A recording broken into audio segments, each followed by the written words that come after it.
กับสบายดีตอนเที่ยงนะเลิกเวียกนะไปเลิกเวียก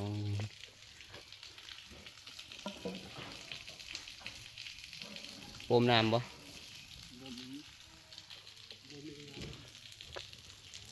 ไปเบิ่งสวนคนหมักซาดิเฮาเนาะของเบิบดานี่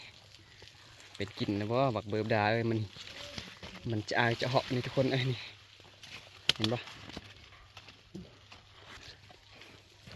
ต้นข้าวโพดนะโอเคเดี๋ยวไปเบิ่งของเฮาเลยทุกคนนี่สูเป็นสูทุกคน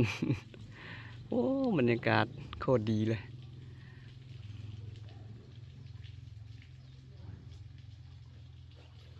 ไปแดดบ่ออกนะทุกคนถ้าแดดออกนะมันจะแก่แล้วก็กินได้นะอันนี้ไม่ค่อยได้ดอกพอมีไหนอยู่บ่ทุกคนนี่แต่ละอย่างเนี่ยโอ้ตัวนี้โคตรงามฟักถือว่าใหญ่กันอยู่นะเป็นหมากสาลีข้าวเหนียวเนาะคือเขาอื่นเนาะกระแสบอยู่ตัวนี้นี่เป็นกินแล้วมันเนาะทุกคน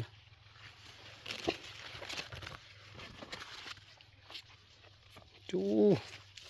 สูงจนลูกหัวทุกคนนะผักดีแม่คำใบไม่ได้เลือก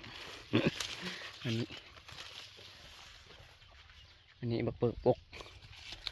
กก็ไม่ได้เด็ดสูตรของเราไม่ได้ทุกคนนี่อุ้ยเจ๋อ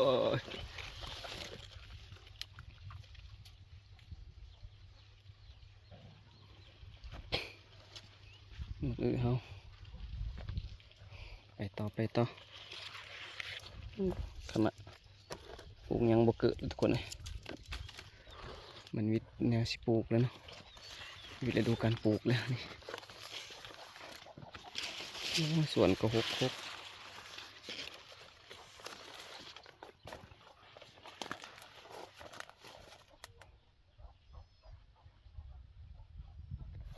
สามครอบครัวอยู่นี่เนาะทุกคน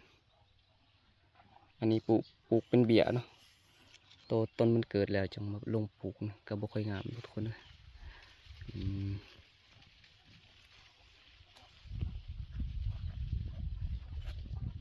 โอ้บรรยากาศโคตรงามเลยพ่อแม่พี่น้องเลย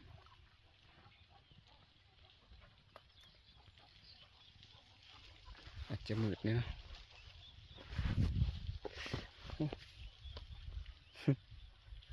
โดนบ่ได้ถ่ายคลิปทุกคนเลยผมมีความงอเลยน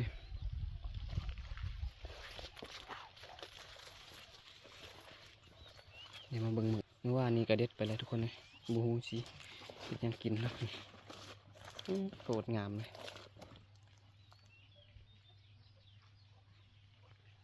นี่จะเป็นห้องน้ำนะบ้าตอนนั้นจะเป็นเสียแจมเพิ่นอยู่แต่มื้อนี้เพิ่นบ่ได้มาเฮ็ดเวียกนะทุกคนนะมื้อนี้เป็นมื้อวันอาทิตย์มื้อพักวัดกรรมกรพี่น้องเอ้ย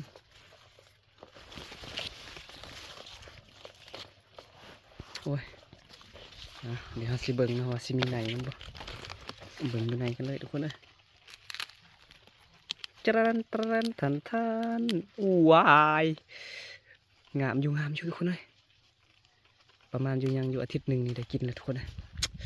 โอ้ยสุดยอดเพื่อนนะ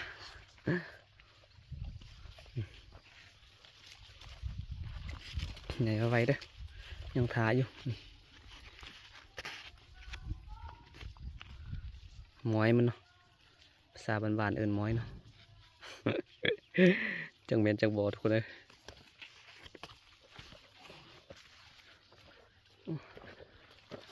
บักเบิบดาแห้งอวบนะทุกคนนี่ต้นสลีพันเนาะ